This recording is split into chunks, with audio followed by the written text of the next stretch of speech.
Bonjour à tous, veuillez vous inscrire pour recevoir nos nouvelles quotidiennes.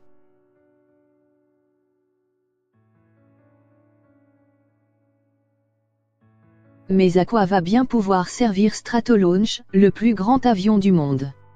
L'avion de 117 mètres d'envergure est entré dans le livre des records avec son premier vol samedi 13 avril. Mais l'avenir de cet appareil unique, dédié à envoyer des fusées en orbite, est plus qu'incertain.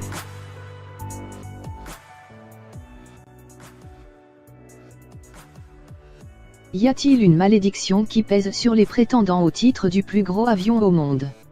L'immense Stratolaunch, dont l'envergure dépasse de presque 50% celle d'un A380, aura-t-il une carrière commerciale plus réussie que celle du gros porteur européen, dont Airbus a arrêté la production en février 2019? Finira-t-il au fond d'un hangar après son premier vol, comme le Spruce Goose du milliardaire américain Howard Hughes?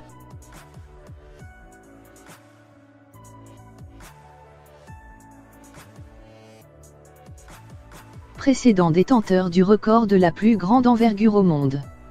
Les Britanniques n'eurent pas beaucoup plus de succès avec leur projet de plus gros avion de ligne dans les années 1940, le Bristol Brabazon, dont l'envergure dépassait celle d'un 747 mais qui ne trouva jamais d'acheteur et ne dépassa jamais le stade de prototype.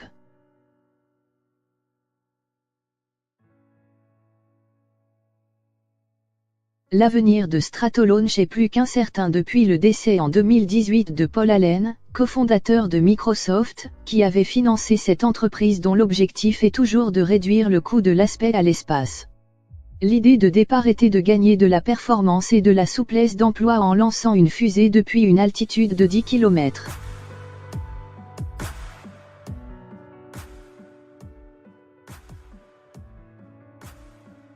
C'est pour cela que les ingénieurs américains ont construit l'avion Stratolaunch, en cannibalisant de nombreux éléments de deux Boeing 747-400, dont 6 réacteurs, les trains d'atterrissage, le cockpit et l'avionique. Le reste de la structure, avec 2 fuselages symétriques et des ailes immenses, a été réalisé à Mojave en Californie par Skilled Composites, entreprise légendaire pour la fabrication d'avions spéciaux en fibre de carbone.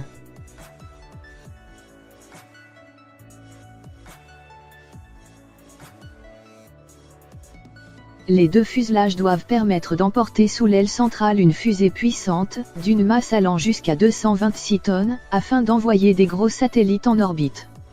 Au départ, en 2011 cette fusée devait être fournie par l'entreprise SpaceX d'Elon Musk. Mais voyant que le projet demandait de trop importantes modifications pour que la fusée puisse être emportée par un avion, SpaceX abandonna le projet fin 2012.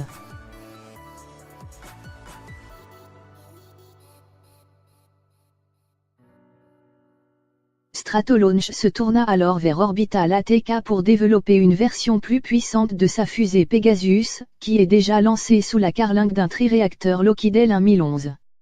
Mais cette version, Pegasus 2, fut elle aussi abandonnée en 2016, laissant une nouvelle fois Stratolaunch sans passagers.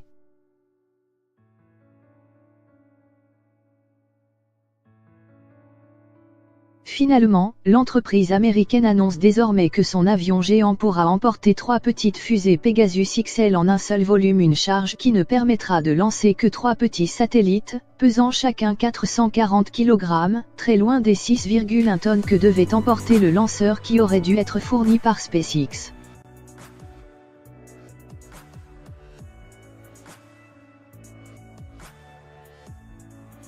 Sur le papier, l'idée d'éviter les frottements des couches les plus basses de l'atmosphère et de faire décoller une fusée avec de la vitesse à haute altitude est très séduisante.